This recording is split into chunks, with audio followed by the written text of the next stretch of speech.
Do you have a? Sorry.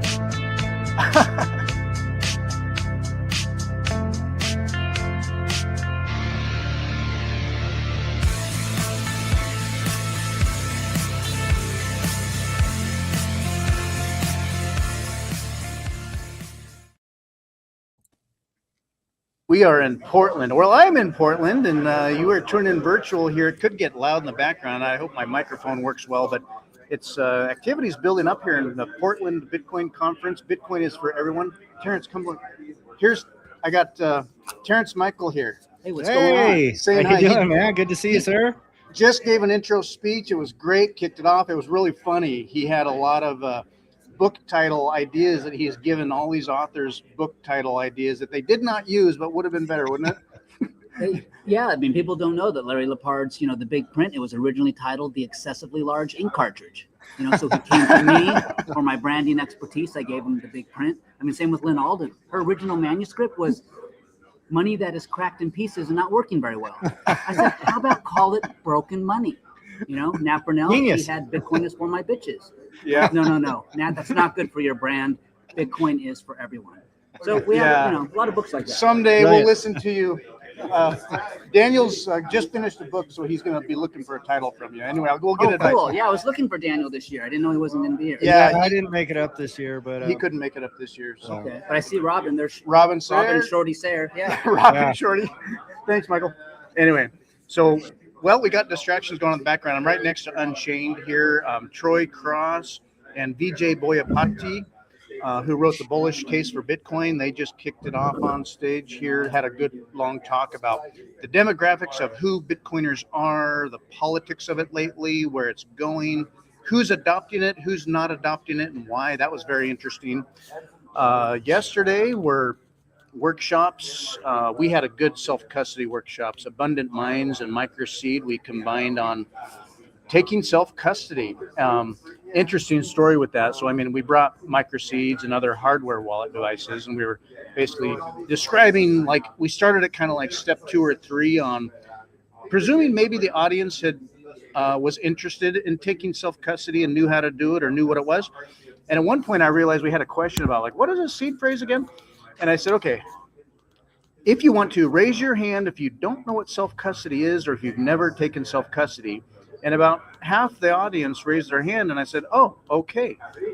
We need to start with some basics, and that's okay. So people are still learning all this stuff. And anyway, it's been really busy and really fun. Numbers are smaller from years past. I think it's just Terrence made a point earlier during his talk that the crowd kind of follows the fiat price a little bit. So we're just in that mode. So, but it's if this is our bottom, we're going upward. So this is good. Yeah.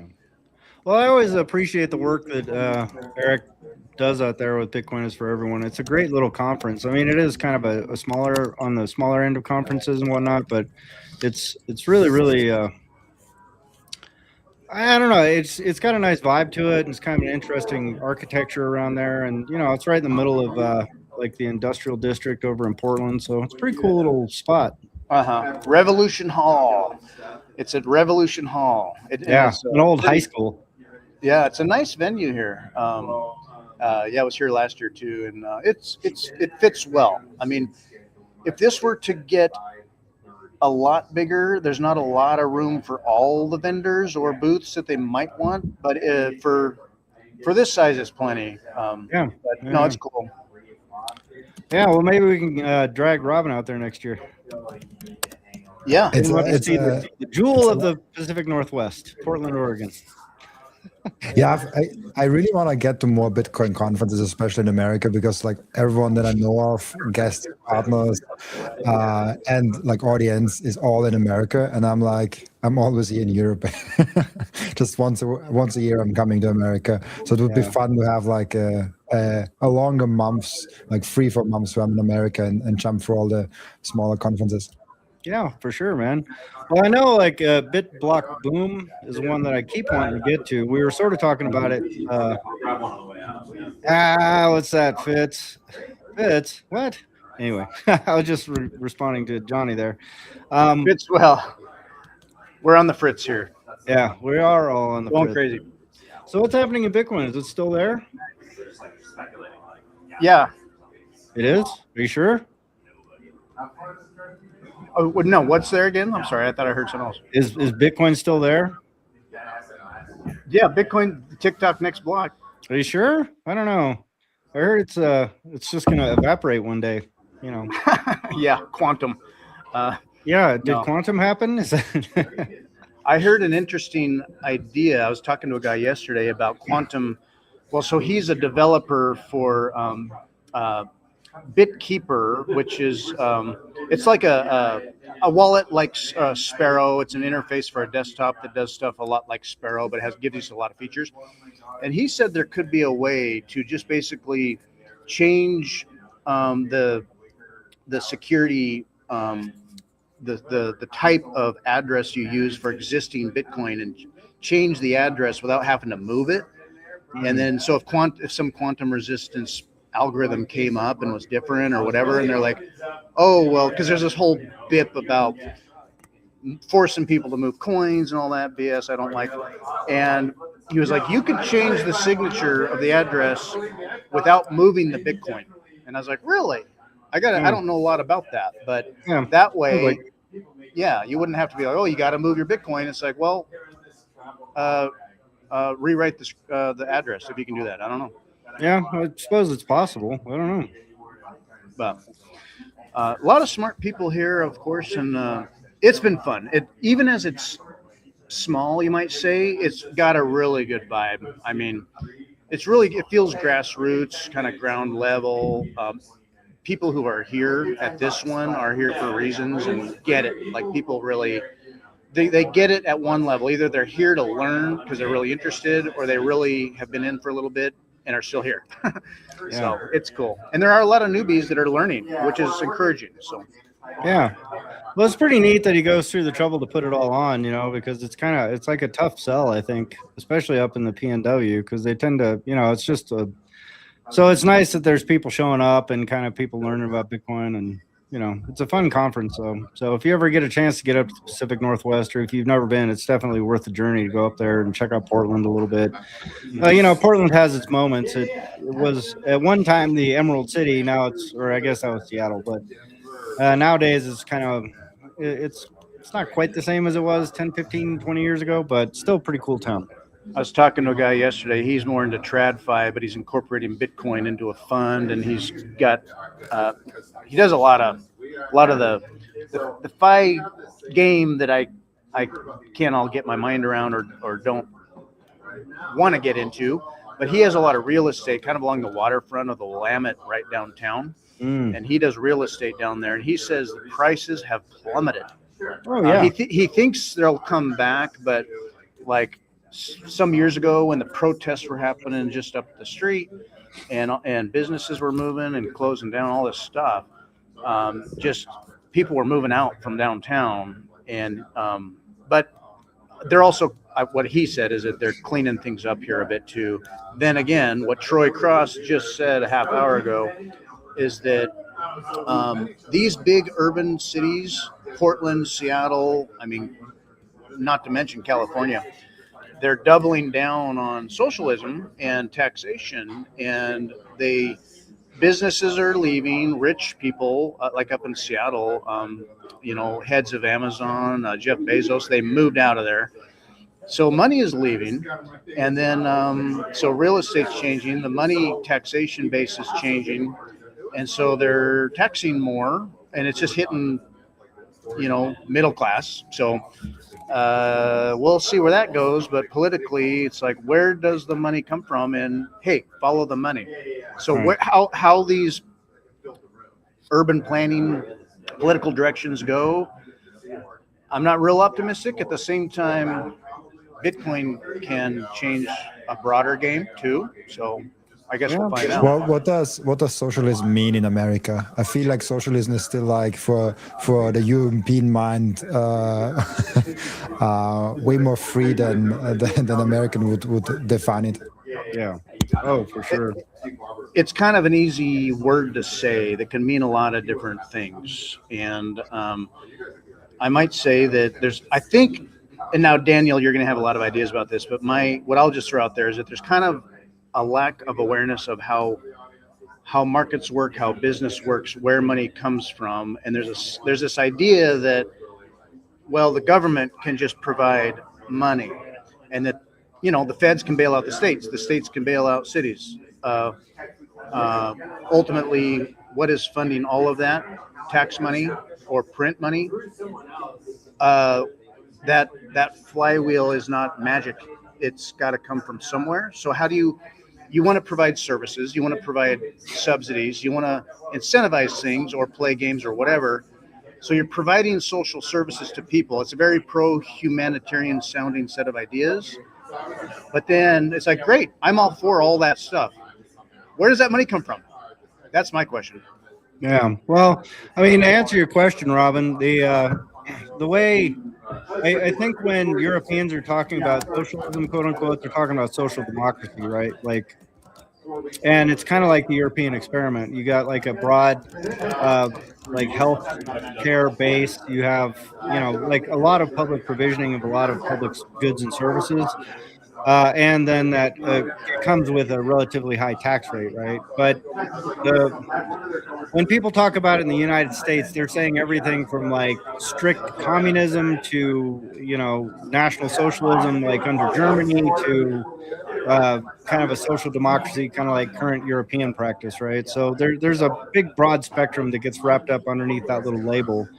But I think for most people, like whether in conservative circles or Bitcoin circles, it's closer to like, I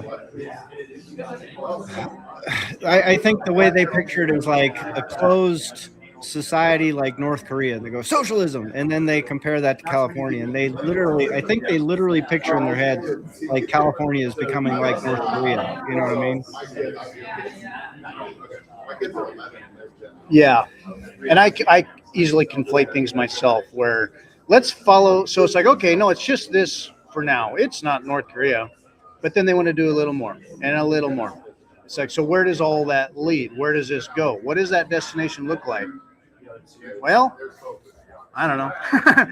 Well, the thing is, communism vote with their feet here, right? Like if you live in a closed society, like if the United States was one unipolar leadership structure and the closed borders and easy to police borders and things like that, then yeah, that kind of thing could happen here too, right? But the United States is not that. It's 50 sovereign states, right? So you'll always have a Texas and they're going, we're not doing that, go GFY, right? And people can just move to Texas. Like there's no barrier to it. And I think that's the part where the California legislators, the New York legislators, the Chicago people, they just don't quite get that yet. They're just like, oh, we can just impose ideas on people. Go, yeah, but they can just leave, dum-dum. Like there's nothing holding them there. So it's one of the neat things about the United States, because like different states can experiment with a bunch of different things, and at the federal level they can kind of look and go, that's a good idea, that's a shit idea, that's a good idea, that's a shit idea. You know what I mean? So but it's all kind of convoluted. So what I'm curious to see as these experiments roll is you're going to see as economies continue or markets work, what are these experiments, these social experiments going to play? How do they play out? So what we're going to see in different states or different jurisdictions is areas where, oh, that seems to be working, and then other areas where it's going to be like, well, that's just not working. And not that it's a big collapse or a big boom. I mean, we'll see some ruptures, but we're going to see cities or areas where it's not working. Now, how does that play out when it doesn't work? I don't know. Is it catastrophic or just a grind? And then does that incentivize more of a shift and a change? People just voting with their feet? I think as it plays out, I think maybe it'll be interesting politically. We're going to see these experiments play out, and it should be, I think, apparent of like what works or what doesn't work over time. So, yeah. Well, what's it mean to you, Robin, when someone says socialism? Like, that's so hard because like we have like so many different definitions. I'm also confused with politics in general because we have like in America, it's a little harder because obviously you have so many levels. The state level is a little bit like a country in Europe. So like Austria would be like Texas. I mean, Austria is not not at all comparable with Texas, but like Austria is like Texas, and the EU is kind of like the USA. I mean, there's many differences in there, but kinda. And there are many different tax rates and many different tax laws. For example, in the Czech Republic, if you hold Bitcoin for 3 years, they're tax free. In Germany, if you hold Bitcoin for just 1 year, they're tax free, which is very nice. But Germany also has a 50% tax rate when it comes to personal income, which is not that nice. But 50%. yeah, and then for example, in Austria, if you sell Bitcoin, there's no like, no matter how long you hold it, you always have the same tax rate, which I think is like 27%, which is like a lot. But then the income tax bracket can go up to like 55%. And so for me, it's like there's socialism, capitalism, all of those things. But I'm more interested in like how much state there is and how much private there is. And it usually probably zero state is probably a bad idea. I don't know. Like I'm not like a super libertarian where like we shouldn't have anything. Just like let it run Wild West. I think there's a reason why those institutions and organizations have been built over time. I think in Austria we have a little bit too much state, but it's a hard discussion because we have a lot of great things. Like if you go into the supermarket, in any supermarket in Austria, it's like a high-end supermarket in America. There's just like good food, like you can just buy things off the shelf and they're like really good quality. In America, you have to look out a little bit, and that's what I hear from health experts from America. Like I've never been in an American supermarket in my entire life. It's just something that I hear a lot. So there are benefits to like having regulations and having like an overlord that kind of looks at all the different things. But there's also a lot of downsides. Like the freedom is less. There's a lot of bureaucracy. Things take a long time. You can't do anything without a permit. You can't do anything without asking permission, which is a lot easier, I think, in America. And just like with building MicroSeed, I've seen a few of the things. It's like it seems easier, it seems faster, it seems less bureaucratic. It took me a long while to get the company started here and to get the bank account and all of those things. But there's a structured process, so it's like harder to kind of fall out of the system. Then there's a question that currently comes up in Austria. I don't know if that debate is also in America, is the debate of pensions. Because for the first time ever, the governments are not not increasing the pensions to the inflation rate. Because they're like, we have to save, we can't spend the money. Which my personal stance is like, don't rely on the government for your pension, like at all. like you shouldn't rely on them. It's great if you get something, but like you shouldn't rely on them. But then many people now wake up to that like generational contract that's slowly breaking because there's a lot more people that go into pension that people are working. So I think we enter a really interesting time where a lot of the things that have worked till now are being tested and will be interesting to see how the political system will change or not change in the next like 10 to 20 years. Yeah, that's all well said, man. Hey, Fritz, you might consider checking to see if your microphone is actually active, because it sounds like you're recording from the laptop microphone. Because I can hear all your clicks and I can hear all the background noise. Oh, well, let me check that. I'll check on that. Well, yeah, I mean, what you're talking about, Robin, I think is pretty astute, and that's one of the hard things to break out. Like when people are talking about like libertarianism or the role of the state or how far the state should go, and then they imagine there's some world, some magical universe where there's like markets that existed without the state. And I go, that's just not quite what that looks like. You know what I mean? Oh yeah, it sounds like your mic's better now. Is that you better? know? Okay, awesome. Yeah, I like you changed might it. consider muting if you're not talking because it's still picking up people in the back. Yeah, it's getting busier, so it's getting a little bit more background noise here. Yeah, Yeah, cool. Thank you. yeah, of I course. can't always tell. I've Yeah, got VJ right next to me, and he's busy, but I'll have him come over if I can with his book. yeah. VJ Boyapati, he was with Swan for a number of years. Grew up in Australia. Family from India. They moved with the gold they could try to pour it across on a ship and a boat, like what little they could really sneak across. And then so they had an awareness and a need for money that they could move with. Moved from Australia to Seattle, and now lives in Seattle. Sees the political changes and left Swan. He's got his own story about that. We talked about it yesterday, but Swan is going through a lot of challenges right now. There's some lawsuits back and forth in a variety of ways. They're a disagreement going through the custodian they were using for their Bitcoin, and Yeah, Prime Trust blew up, dude. Prime Trust bankruptcy and fighting to claw back Bitcoin. What is there. Prime Trust? Like I haven't That heard was about the it. third-party custodian that Swan, one of the many third-party custodians that Swan was relying on for their Bitcoin custody for their customers. Yeah. But they just went belly up. The problem that Swan is facing right now is they liquidated. I mean, they withdrew from Prime Trust like close to $1 billion worth of Bitcoin and XRP and some other shit coins. I don't know what they're doing with shit coins. But they had shit coins and Bitcoin with Prime Trust. And like 2 days before they filed for bankruptcy, Swan went, oh, that's ours. Whoop, yank, yoink. The problem with that is there's like a 90-day look back, right? So like if you're a creditor to a bankrupt organization, they can claw that back. They can go, oh, no.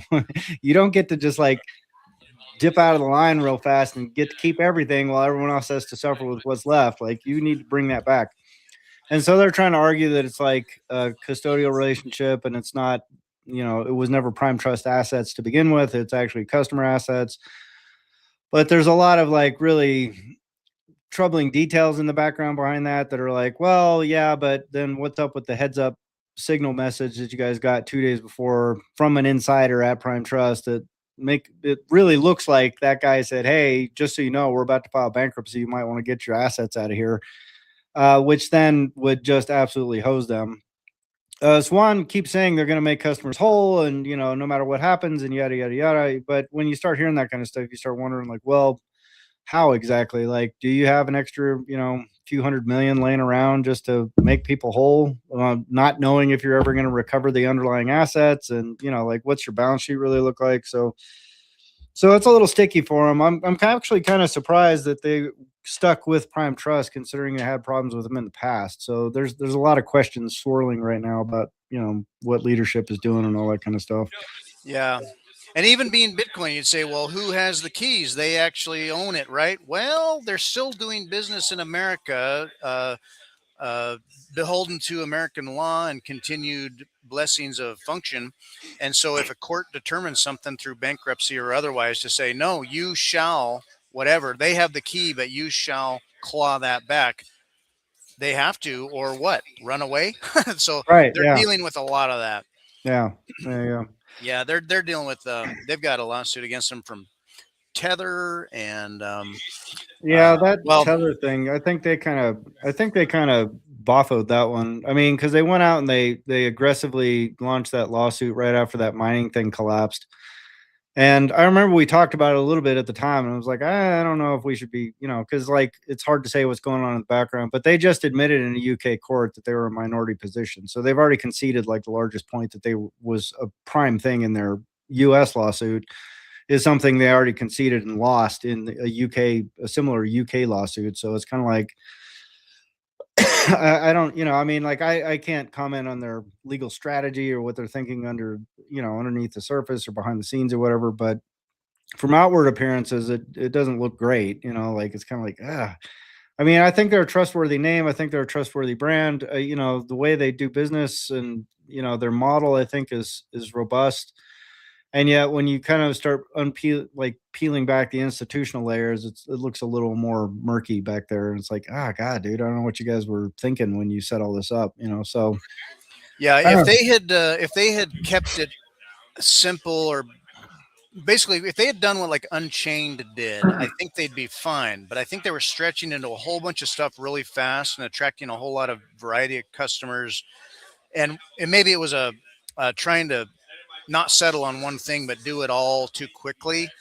And so, like, it was over a year and a half ago. We were talking about this on our podcast in 2024, when the lawsuit first erupted. Pacific Bitcoin had been canceled, and they laid off a whole bunch of people, all in a big red wedding.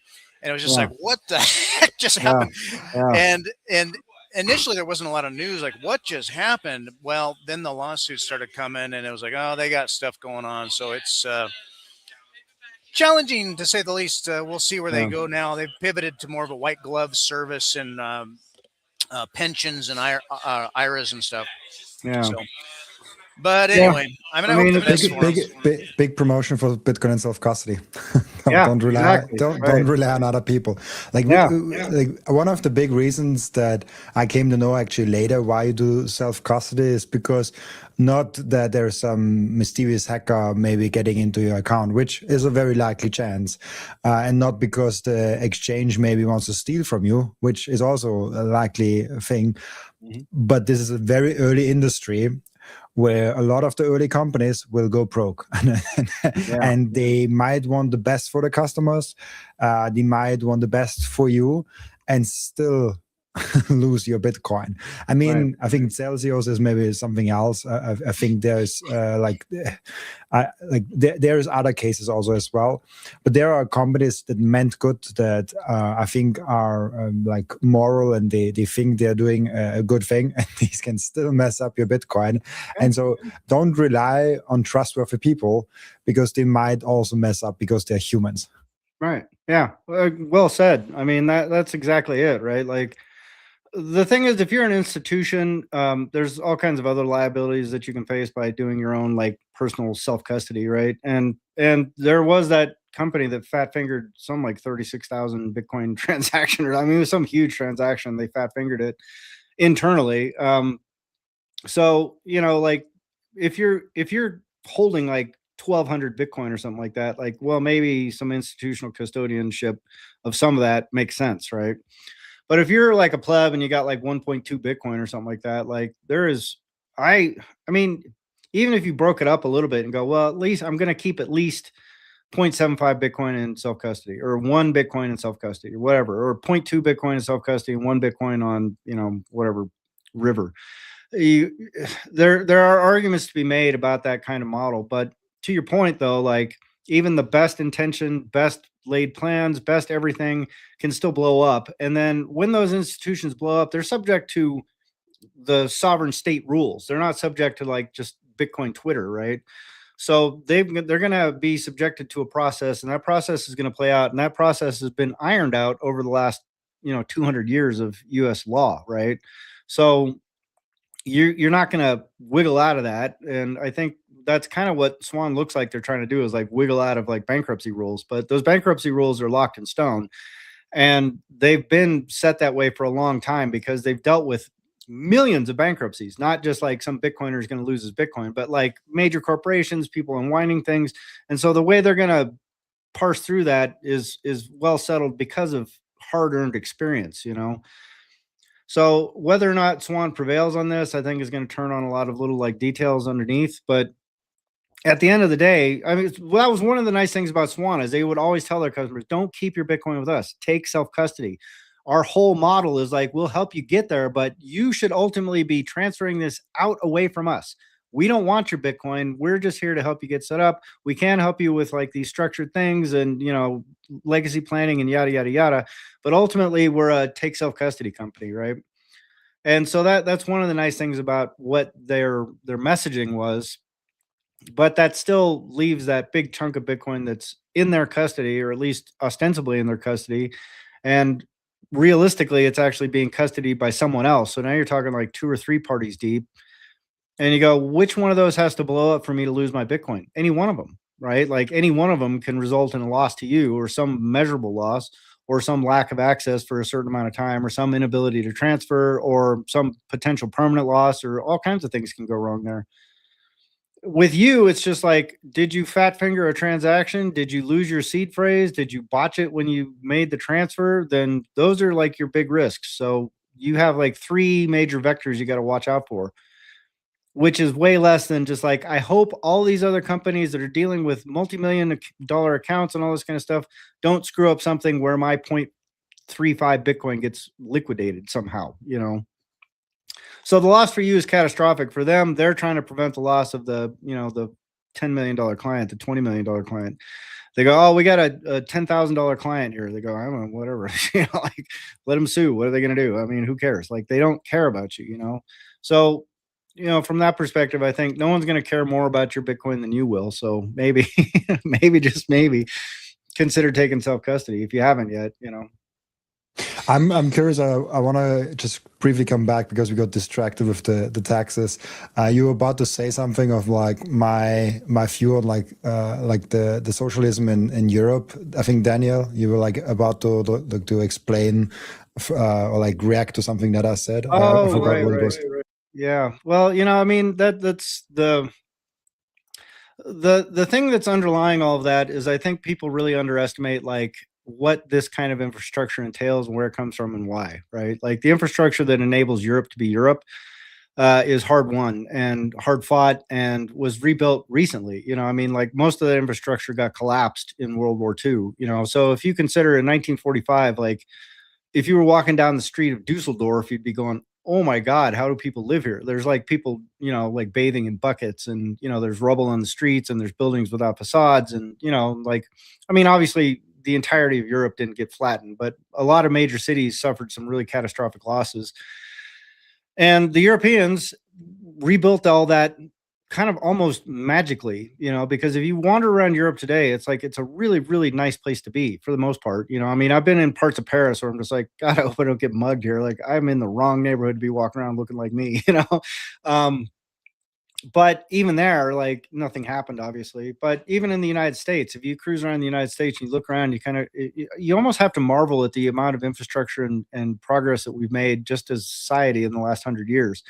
And most of that is from petroleum and the US dollar, right? So you go, without those 2 factors, like, what's the world look like? Who fucking knows? But I don't think it looks like iPhones and, you know, laser beaming podcasts around the world for nearly free and, you know, all that kind of stuff. So when people talk about tax rates or how much they're being imposed on and all this kind of stuff, I think they really underestimate like how much of that comes from the ability to export inflation to producing nations like China and Vietnam and Mexico, and, you know, and the global South basically like picks up most of the tab for our lifestyle. And then people complain about like, well, they're squeezing us here. And it's like, you get most of this because of the power of the US dollar and the euro and the power of those voting blocks and the power of their combined military strength and the power of their colonial networks and the power of all these things that have been built over the last couple hundred years. We all benefit from directly. So when people start talking about like, oh, well, you know, this California is collapsing into the ocean because of socialism and communism, I go, well, yeah, and you got to look at like the infrastructure of California and what kind of money still flows into California and what kind of industries still stay there. Not to say they will indefinitely. And you can just look at Michigan and go, well, that used to be the heart and soul of American manufacturing. And if you go to Detroit today, it's like, wow, what happened here? I mean, it's gotten a lot better. And that's kind of the thing is like, it's really hard to say what costs are involved when we talk about socialism in America or in Europe. And what benefits does the average person get as a result of that socialism, you know? Because to say like a peasant in Austria today is worse off than a peasant in Austria in 1825, you go, you sure about that? Because I don't think that's right. You know, like I'm pretty sure some guy who's living in poverty in Austria today is not anywhere near the survival threshold that a peasant in 1815 was. You know what I mean? So there's a lot to. It's just hard to unpack. Is kind of what I'm getting at. And I'm sometimes wondered by those talks about like tax rates. For example, like one of the a more important tax rate, I think, is the corporate tax rate, because it attracts capital, it attracts talent, and I think in the USA it's, I don't know, like 20%. Like, I mean, Yeah, of like course, it's 15, like 20.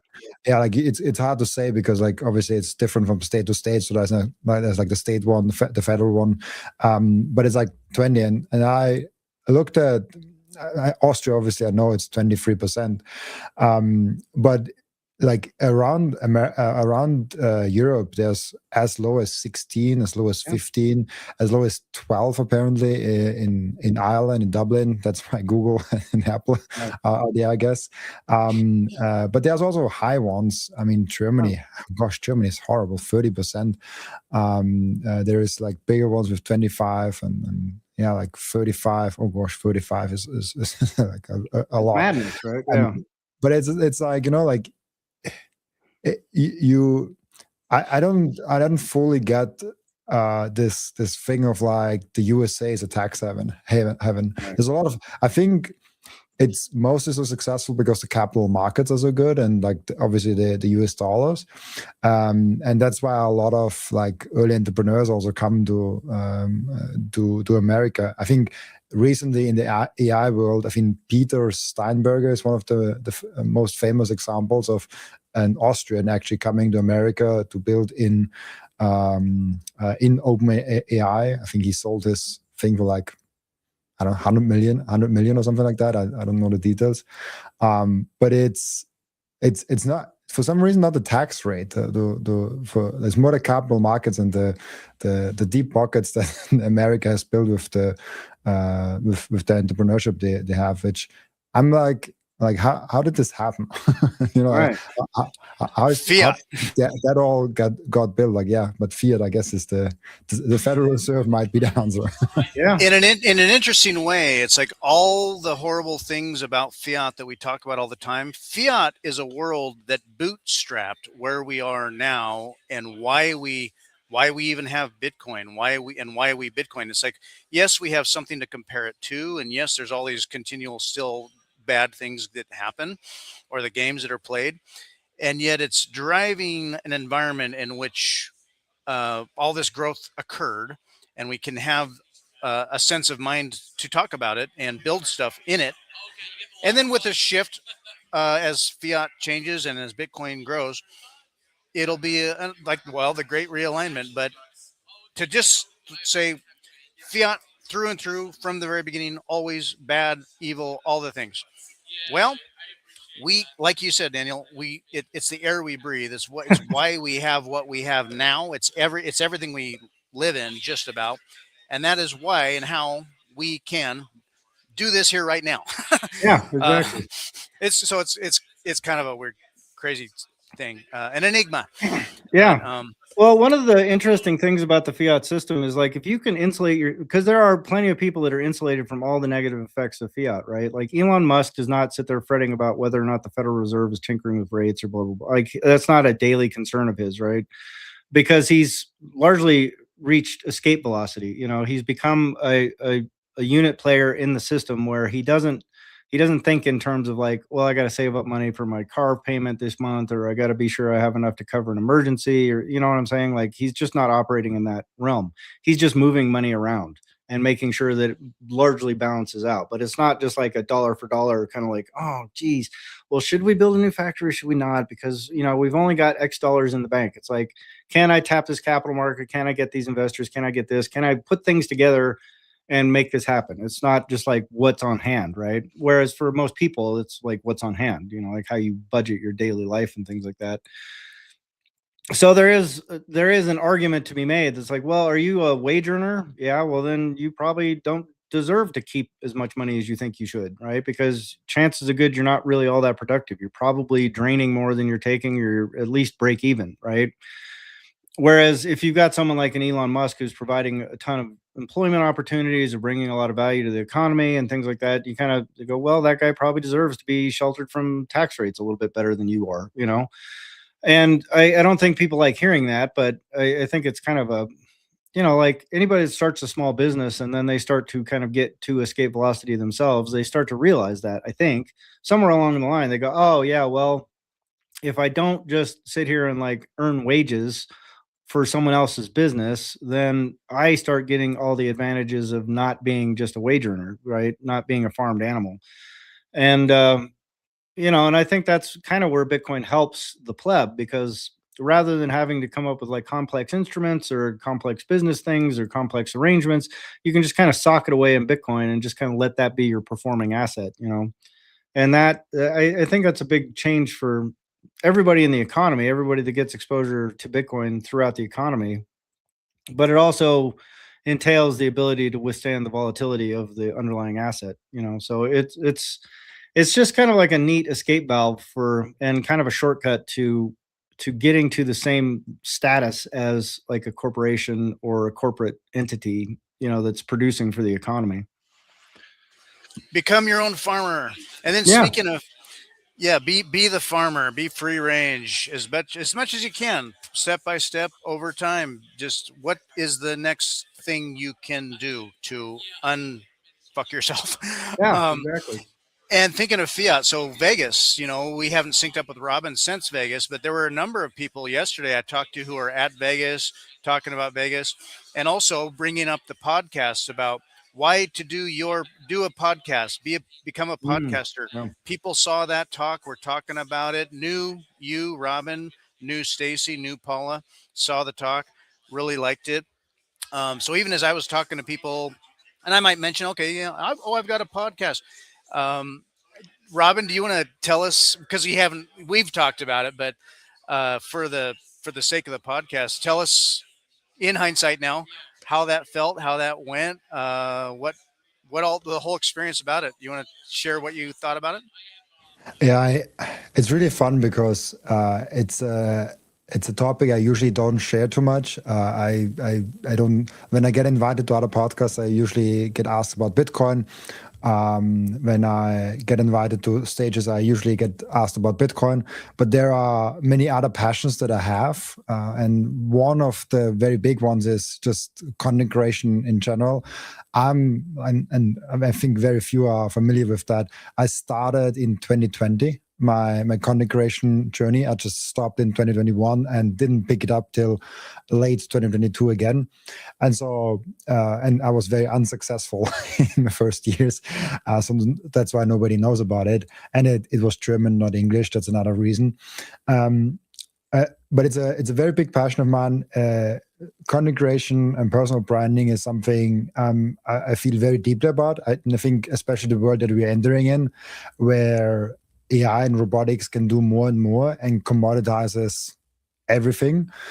And the easy example that I bring for that is, if you want to order pizza right now, you probably know where you order your pizza. So like you call there, or like you search on the internet. If you're new in the area, you search on the internet, Google Maps, like where's the next pizza place, or you have like an app like, I don't know, Uber or Lieferando or something like that. And you just like read the reviews and like see what is better, what are people liking. I think we'll get to a point where you just say, I want a pizza now, and like some AI mechanism is like figuring out what kind of pizza you want to eat, what kind of health goals you have, what kind of dietary things you have. They know all of the stuff already. They figure out what is the most likely pizza that you most likely love, and you just get it delivered.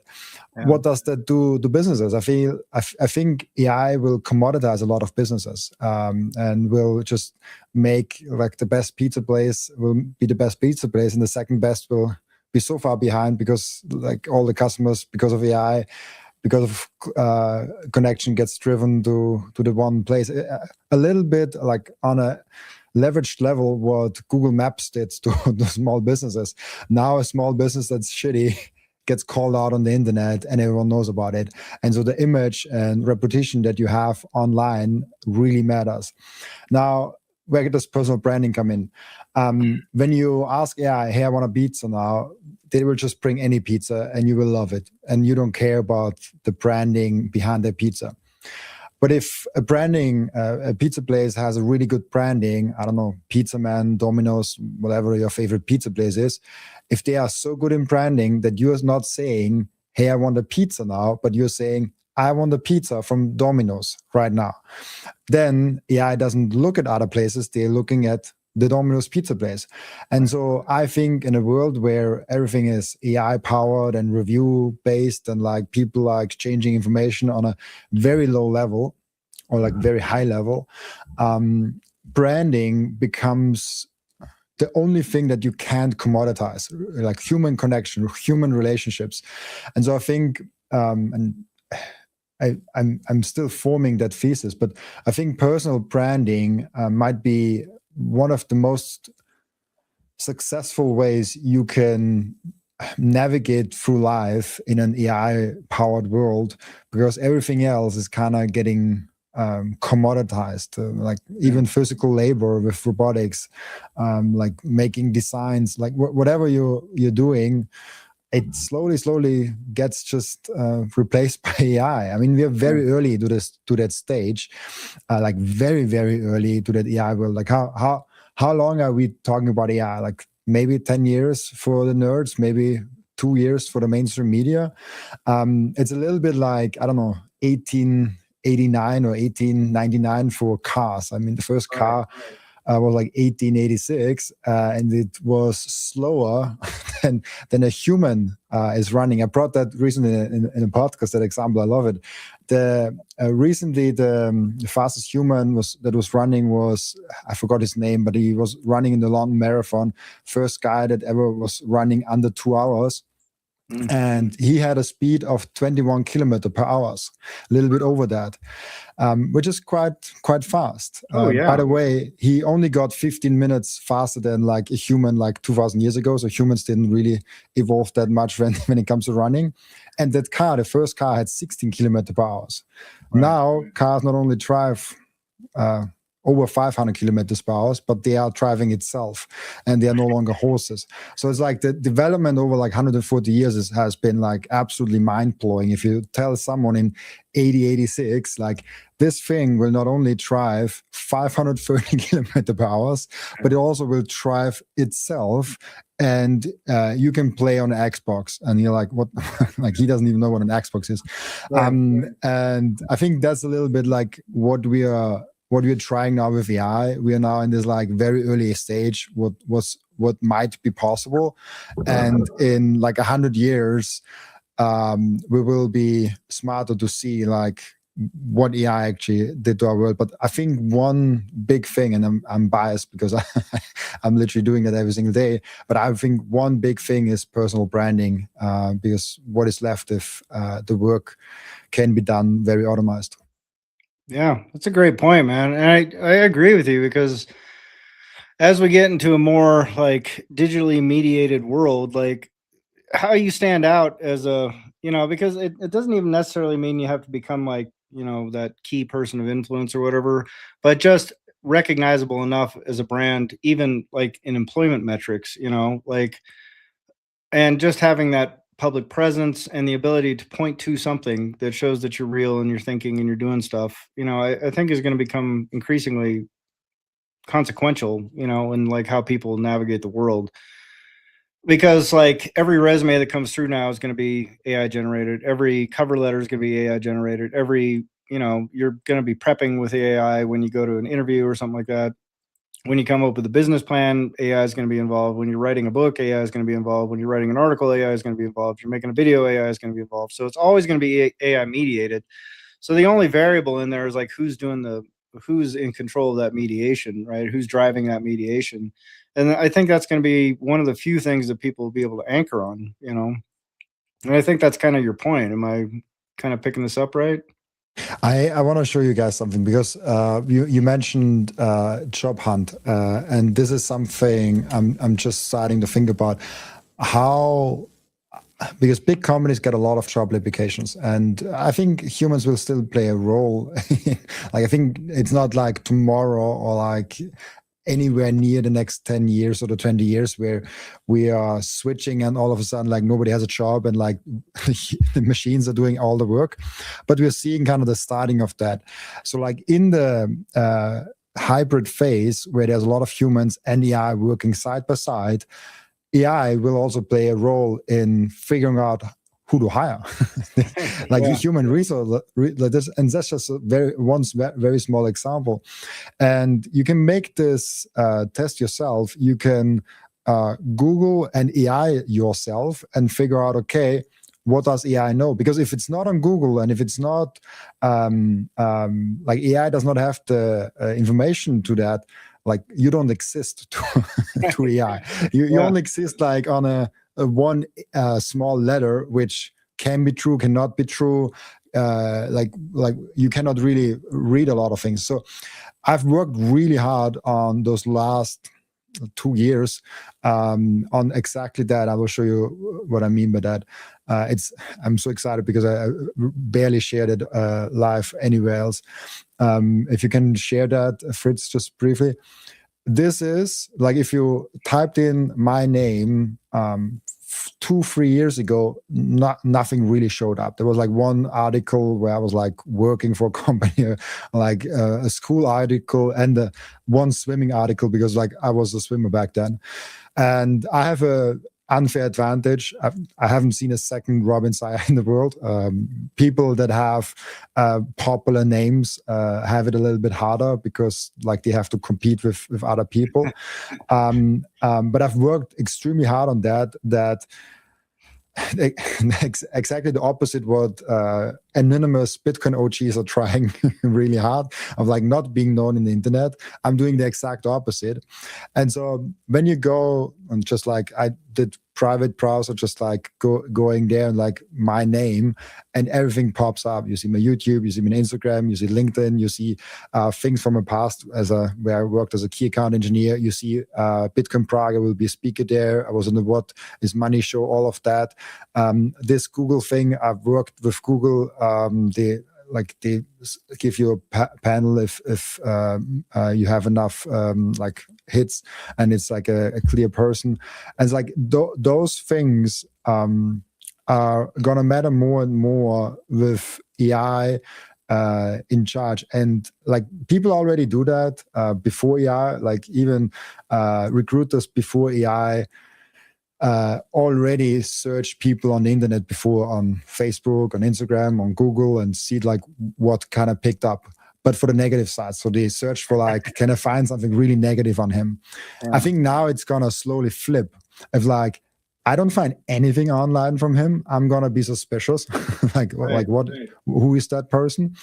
And then I'm searching for positive things. Like what? If you're a developer, show your work off, like have a website where you just like have your project out there. I'm only on Grindr, I'm just seeing. And so like I think I'll keep an eye out for you. I think those things will just matter more and more with time goes on and what AI actually knows about you. I never did that actually because my AI obviously knows me, but it would be fun to know like what a not my AI machine knows about me with just like saying, hey, who's that guy? Yeah. You know, it's interesting. The Cypherpunks Manifesto comes to mind, and I'll tell you why. Because so sometimes people are faced with this juxtaposition of, I don't like what I see out there, or like, you know, related to things we've talked about for a long time, the nature of citizens and the public becoming increasingly legible to the state, the legibility. And so so then it's like, okay, we're all legible and we're being farmed. So do you just opt out and escape and leave and then into what? For what? And what is that? Yes, to an extent. And balancing like two worlds where, so Cypherpunk's Manifesto, you may, on one hand, you're a human in a community in the world who at one level is learning who yourself is, what your incentives are, what you want to do, what you want to promote, how you want to grow, run a business, whatever. So you're putting yourself out there in one way. That is your public persona, and you work on that. You build that. You are this person as an interface for the public at large, the state itself. On the other hand, you have this also with technology, this right to privacy that you also take care of and curate and keep separate, so that not to be schizophrenic about it, but that you have two different sort of abilities to navigate the world. You have one that is very public, very out there, very accessible, very not to say normie, but that you are a good business, a good brand, a good person. And then on the other hand, you have an aspect of your life that you have a fundamental right to have is privacy. So you have a private aspect to your life, as everyone should, and can. So like managing both, it's kind of an interesting different world where before it was like locking your door or closing the blinds or just being at home, and then you go to work and you're outside, inside versus outside, say. Now, as it's digital and virtual, more of that is all in this one kind of a world in a way, but you're managing it virtually, where you online or elsewhere, globally accessible. Any business, any person looking you up is going to see what you are presenting to the public. And on the other hand, not that it's got to be like secret or bad, it's just that you reserve the right to be your own person for yourself or your family at home, even as it's online or navigating online, which is undoxed or private or different. And so it's just different, isn't it? Yeah.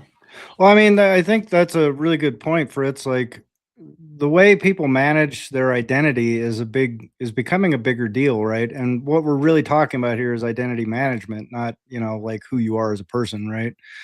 And so a lot of this, like whether it's branding, however you frame it, you kind of go, well, what do you want people to think about you, right? Publicly. And if you're a set of data points, like a lot of it you can't control, like, how an algorithm sorts you in the back end is really tough to say.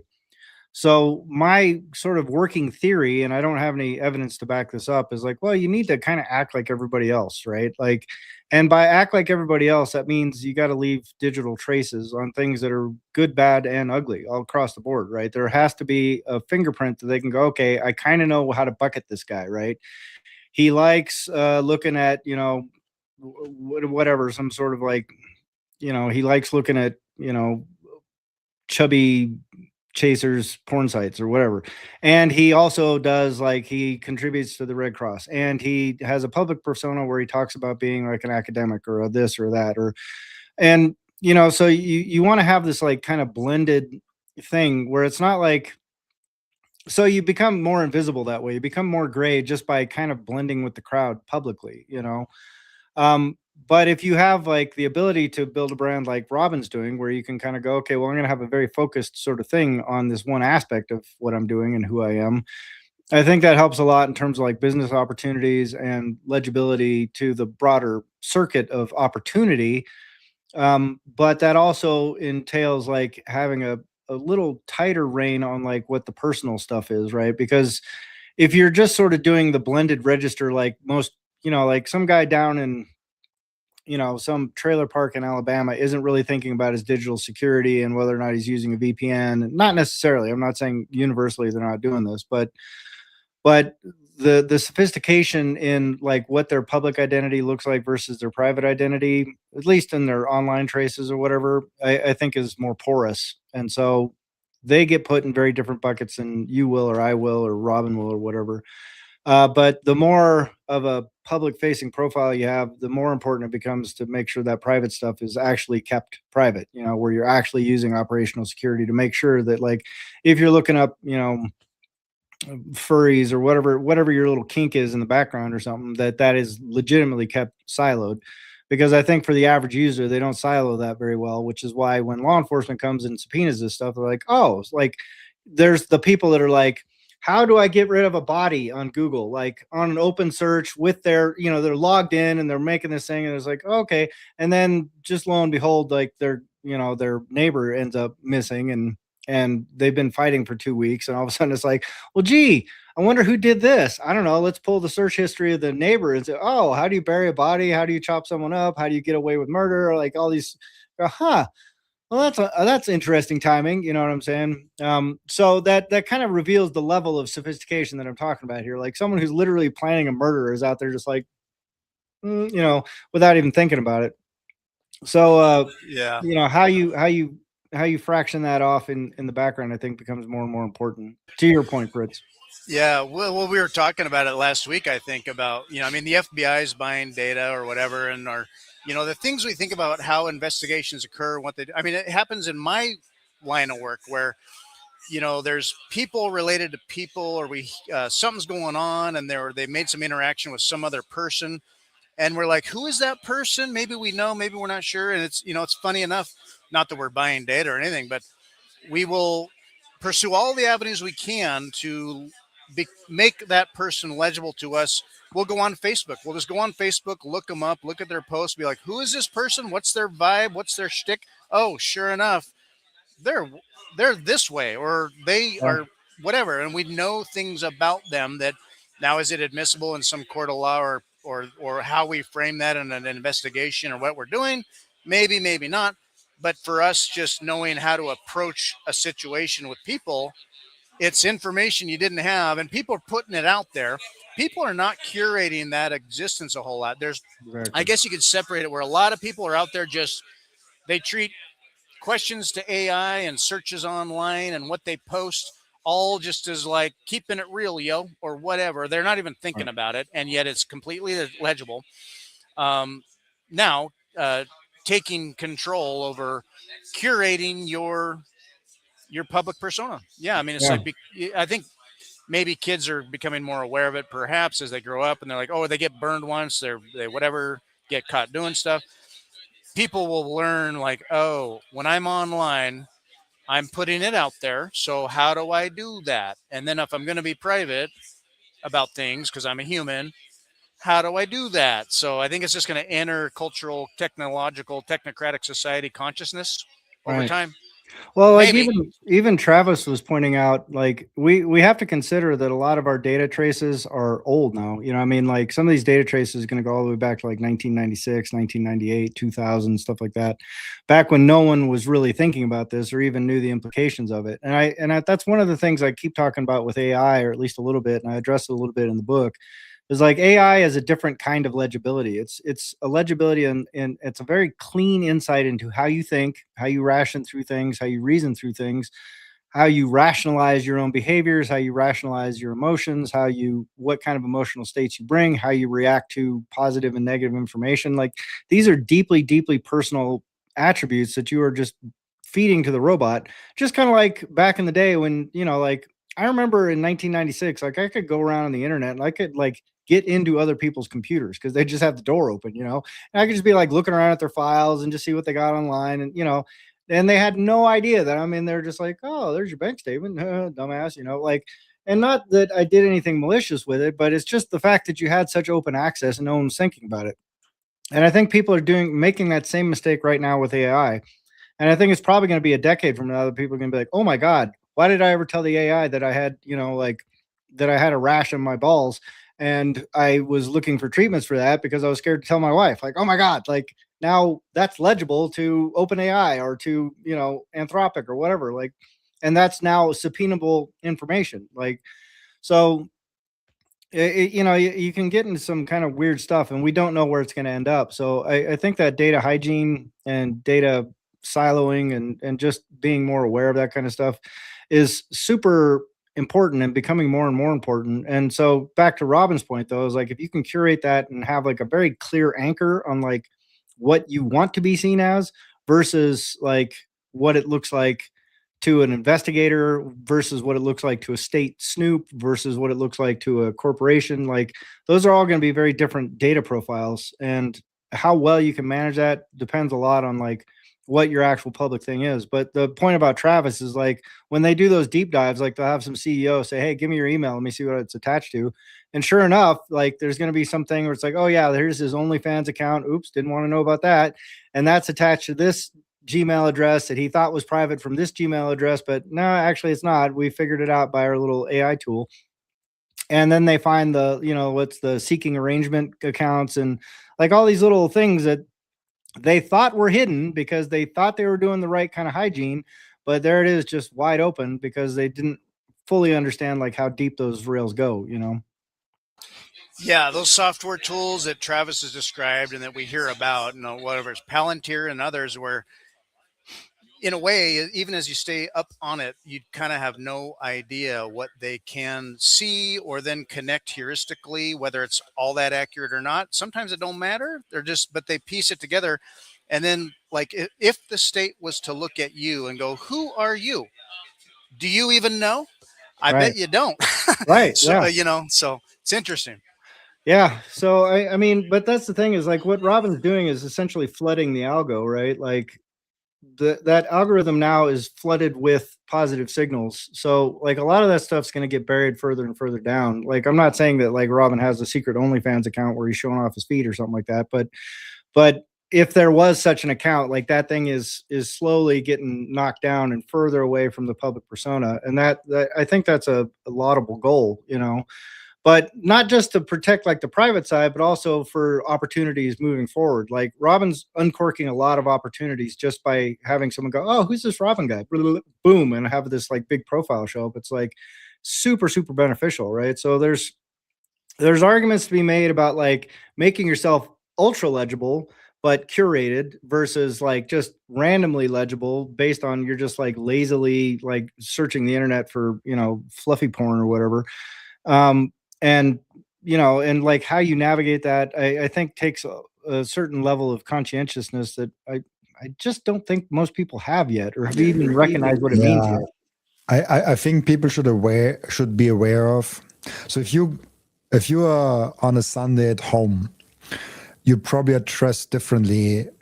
When you go out on a date, you probably dress differently when you go out on a business meeting. There's like 3 different occasions, and you probably have like roughly 3 different things for that. I mean, maybe someone has for all those 3 things the same thing.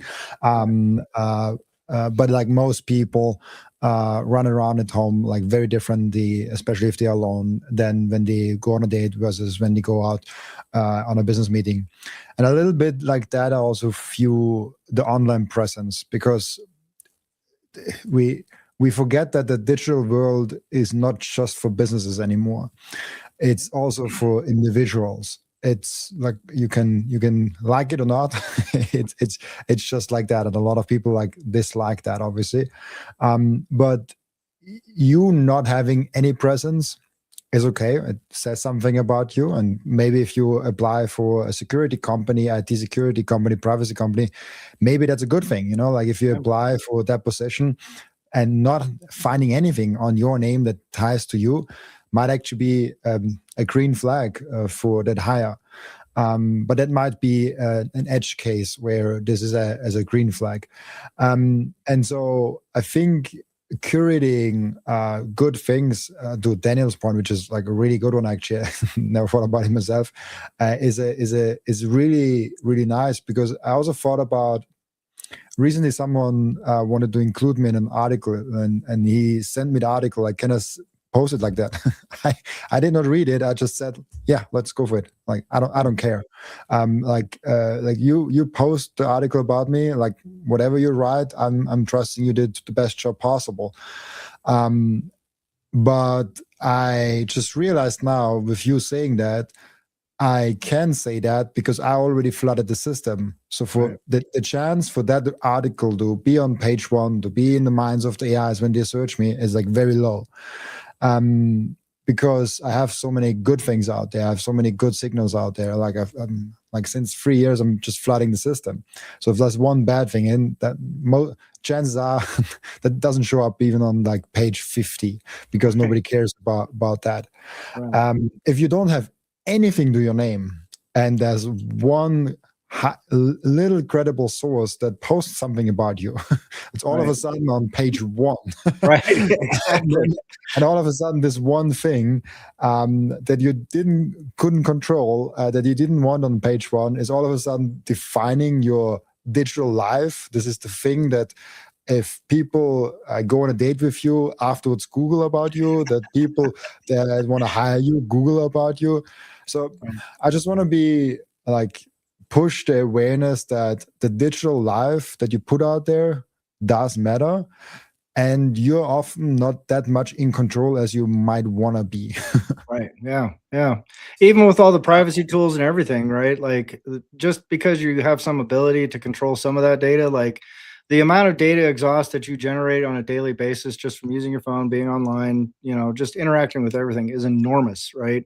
And it's been going on, like, for someone like me who is an early adopter of the internet. Like, I was online 96, right?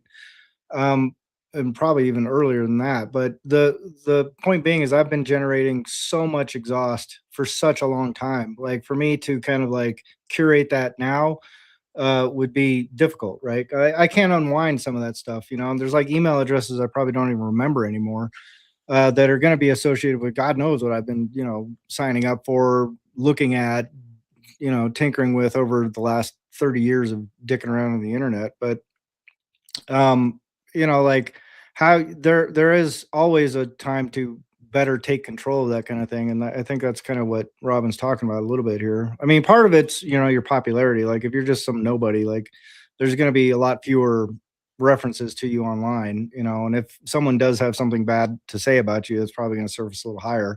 But that doesn't mean you can't start doing things like creating content and, becoming more legible publicly, so you can at least develop a public persona that can potentially help flood some of these algorithms and get rid of some of that, like, weird shit that you might have been looking up, like wort cream back in 1998 or something like that. Like, if you can kind of get those hits further down in the algorithmic thing, it's probably to your benefit, especially if they start doing like social credit and shit like that here. Yeah, and then a world of increasing, growing data and legibility of all of this. And I mean, I think of all the emails I wrote back in the turn of the century on Gmail or whatever, and that is somewhere. And I go, I was just such a different person back then. And it could be also that as everyone's legible, yeah, I know. It's like, if they wanted to look up all that stuff for when I was angry during Occupy Wall Street or whatever, it could be like, oh, this guy's, whatever. If you have no profile at all, when everyone is, and someone, so someone goes to look you up and is finding like very, very little, that itself could be like, well, that's actually kind of weird. Like, we try to, some patsy shoots his gun off or something, and then we go to look him up and there's no data, and it's like, isn't that weird? Aren't these kids online all the time? Who is this guy?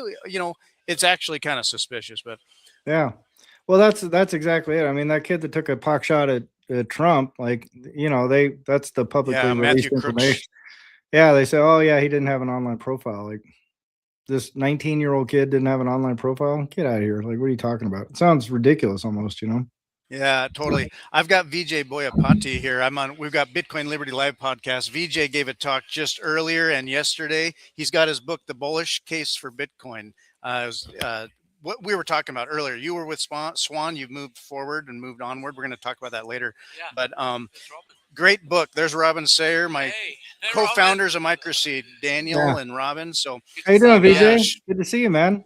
They said, good to see you. Show your book up there. Yeah, maybe you can put the mic back on the laptop so we can hear Vijay. Yeah, I've seen that book, man. That's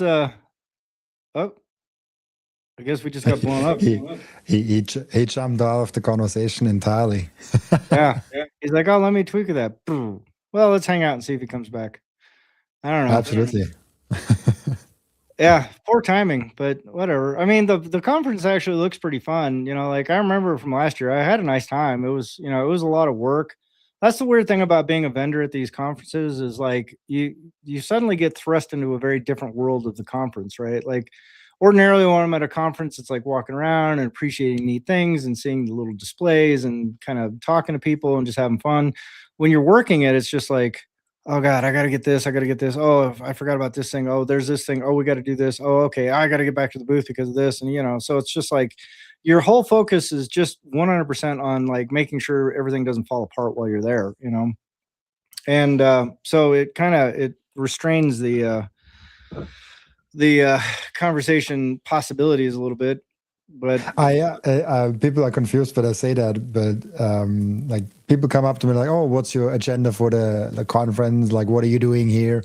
And I'm like, I'm on holiday here. Like, there's only one conference, which is the Bitcoin Prague conference, where I record, because Treasure makes it just like so freaking easy for me to do that. And so I have with you again this year, with Jeff Booth and like with George Boudin this year, I will record. So I have 3 podcast recordings there. except of that, every single other conference, I'm just on holiday. I go around, I drink, I eat, and I have some fun with other people, which You got is, I Fritz think, the back. best way to enjoy it. Hey, Fritz, how you doing? Sorry, I had a technical difficulty when I switched the audio, and then I went to the whole thing. So anyway. Yeah. Well, I think you're back on. I can't tell where your audio is coming from now. I don't think it's from the headset though. It's from the laptop. I think it's Yeah. or like something completely else, because I hear you way worse now. Yeah. So VJ had to leave. Yeah, well, so he's right next door, but yeah, he's available if you want to chat a little more. I can grab him. Yeah, your audio is all kind of goofed up though. Like we can barely hear you. Yeah, see, when I have it on this main screen here, it's odd. So I'll change it again. Yeah. Okay, here we go. Maybe that's better. Okay, can you hear me? Nothing seems to have changed, but maybe it's just the loud background noise. But anyway, should be Yeah. on the headset. Test. no, it's definitely not. Tin can. Yeah, tin can is a good way to describe it. Darn it. What is tin can? Like Tin can is like a soup can. You know, like kids back in the day, they would take two soup cans and they put a string between them, and you pull the string tight, and you can talk into one side and listen on the other. Yeah. There you go. There we go. Okay, cool. Yeah. We're back. So anyway, yeah, VJ was there around yesterday and gave a talk this morning. He and Troy Cross were, like I mentioned earlier, had a presentation. He was interviewing Troy Cross about, the demographic profile of Bitcoiners, how it's changed under Trump, like this administration. It's gotten really divisive, where basically they're saying a lot of the, I guess, progressive isn't a very inaccurate term, but the progressive liberal mindset has like wanted to walk away from Bitcoin because they conflate it with crypto, which they conflate with Trump and all the games and all the bros. So then there's kind of a resistance to Bitcoin politically on the left. And he said that basically 20%, roughly, you'd say 1 in 5, 1 in 6 people are exposed to Bitcoin, either own Bitcoin various ways, but have it or went that direction. 20%.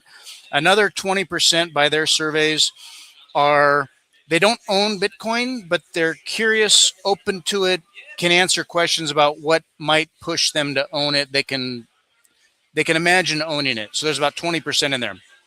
60% of all the rest are like, don't own it, don't want to own it, I'm not curious. Right.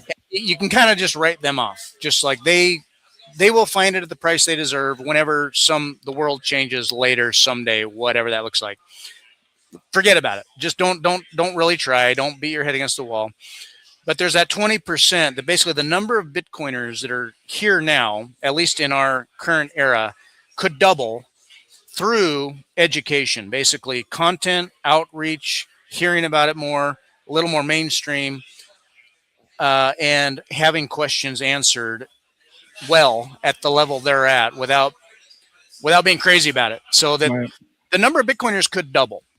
60% of people just don't frustrate yourself trying to like convince people that are like, nah. Right. So yeah. Well, like Johnny said, I mean, I think it's just by association. Like, I don't think Trump himself did anything necessarily so much as like the fact that he just said anything about it at all, and it was positive. Like, he could literally come out and say, I just really like a nice deep blue sky. Like the left wing would just be like, fuck the blue sky. We need gray skies. Trump likes blue skies. You hate it. Spray more, baby. So I mean, it's kind of like the reflexive action here because of the political climate in the U.S. is just like whatever that side likes, we don't like. Period. Like it doesn't matter what they're saying. Doesn't matter if the idea's got any merit. Doesn't matter anything. Just he said it. He likes it. We don't like it. Biden says it. He likes it. We don't like it. Kamala says it. She likes it. We don't like it. Like that's. There's no more thinking going beyond that. But that 20% figure is interesting. The thing that's more troubling to me about those figures, and it sounds like they did a survey of some kind, I don't know. But based on a survey like that, you go, well, I mean, but if someone goes like, oh yeah, I got some Bitcoin. Oh, where is it? Well, I got the BlackRock ETF. You go, oh, so you don't have any Bitcoin at all. Right. Oh yeah, I got some Bitcoin. I have it on Kraken or Coinbase or oh, so you don't really have any Bitcoin at all. I mean, Yeah, basically. you have access to somebody else's Bitcoin right now, but you don't really own any Bitcoin. You have title to Bitcoin, which is a very different kind of thing. And with an ETF, it's like two steps removed. You don't really have title to the underlying Bitcoin either, right? Like at least on Coinbase, you have some theoretical ownership of the underlying asset. With the ETF, it's just kind of well, you got a piece of paper that says there's X amount of Bitcoin here, and you get exposure to that, right? So, and I think Exactly. if you look at like the messaging apparatus, like who do you think is more likely to prevail, Bitcoin Twitter or BlackRock, Fidelity, MicroStrategy, Coinbase, and all these people that have multi-million-dollar marketing arms? Like which one's more likely to reach that 20%? You kind of look at it and you go, oh yeah, chances are good that remaining 20% that doesn't have any exposure at all but is curious and interested is probably going to end up with exposure to Bitcoin in a very different way than like what the plebs on Twitter are thinking about, and that I think is problematic. And that's, one of the things that troubles me about Bitcoin in general is like the vast majority of this stuff is getting siphoned off into the traditional financial rails and under traditional financial rules with traditional financial incentives and everything else around it. And that's the vast majority of people that have exposure to Bitcoin today, realistically speaking. So it's like you kind of go, well, what's the future of Bitcoin? Because you have people like Jeff Booth saying, well, if we don't use his money, it collapses. You got people like Luke Dashger or whatever his name is saying, if we don't eliminate spam, Bitcoin dies. You got people like me saying, hey, if we don't run nodes and take self-custody, Bitcoin's not going to be as interesting as what we think it is. And so there's all these competing voices talking about the failure modes of Bitcoin, where it looks like the actual performance mode of Bitcoin is like, oh, it's just going to get integrated into the legacy financial system and just be another asset that's part of a basket of assets that people just kind of tinker with through their brokerage account, and that I don't know what that means for the Bitcoin movement, so to speak, but I don't think it bodes well for Bitcoin as like a self-sovereign property right kind of tangibility to it anymore. And Yeah. That's like the number of people who are into Bitcoin. It doesn't really, yeah, like you said, it doesn't account for where do they have it, who actually has those coins. And if BlackRock and others are going after capturing that remaining 20% or whatever they can get more, upcoming, that they're gonna onboard people onto Bitcoin in a way or exposure, but I could see that growth occurring much less in people who self custody or interact with it versus have the exposure. So it could be like a 20% growth in people in the BlackRock's custody, and then also the amounts involved too, like that there are, whether it's corporations or certain whales that have a bunch of it, the holdings versus a lot of the plebs that just kind of stack a little bit, which will be a drop in the bucket. So right, yeah, that's I mean, interesting to think about. yeah, it's a little frustrating to think about. I hope that tide turns. I hope more and more people, and I think that's incumbent upon all of us that understand Bitcoin on a deeper level, is to make sure that those voices are still being heard. Which is why I'd also like to see less infighting in the Bitcoin community in general, because fighting over this kind of nonsensical stuff, like at the margins, you're talking about like piddly holders for the most part that are having those fights. Like BlackRock doesn't care about knots versus core. Fidelity doesn't care about knots versus core, at least not in any meaningful sense. They're not sitting there fretting about it and rage tweeting on Twitter about it.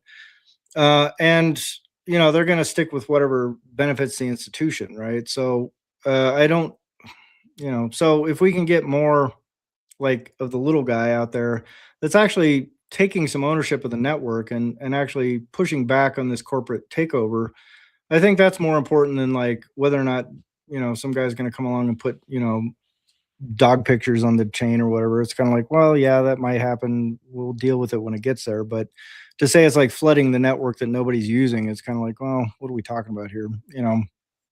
So that self-custody mantra, I think, really needs to be drummed out a lot in the coming years, because it's going to be competing with some really, really powerful corporate voices. Yeah.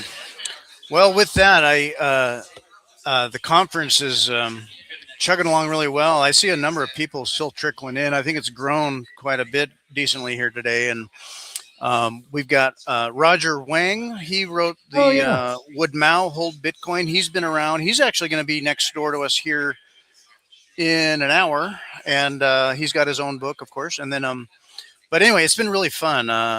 And I'm going to get back to it and make some rounds. And actually, I've had people come in to check out the MicroSeed stuff here. So Nice. Bitcoin is for everyone. It is. It's happening here in Portland. It's nice to see, even as it may be small or hanging in there. It's grassroots, and it's a great location. It's nice to have one in the Pacific Northwest because I think it's like the only one out here around. I don't know of anything in Seattle or what, but no, it's a good one. So Yeah. yeah. Well, that's awesome, man. Well, I'm glad you could carve some time out for us and, get the pod Yeah, it out worked. today. I spent about 10 minutes walking around. I was talking to Eric, and I'm like, okay, where would be a place to set up that's kind of interesting but not in the way? And it's just kind of here in the hallway. So it worked out. Yeah. Well, tell VJ I'm sorry we didn't get to hear more about his book. And, with that, frozen up, but I'm going to play our media, our ad here. Where to go? Nice. Any last thoughts, Robin, before we go? Stay curious. I think the world that we are going in, you can be getting divided, as Daniel just said it, and you can easily form an opinion by just adopting an opinion of someone else, and you didn't even realize that you actually don't hold that opinion. I see that fascinating often, and so stay curious, stay open to change, especially with AI. I think a lot of things might be moving, and so don't get fixated on one thing. Excellent. Well said, sir. Yeah, well said.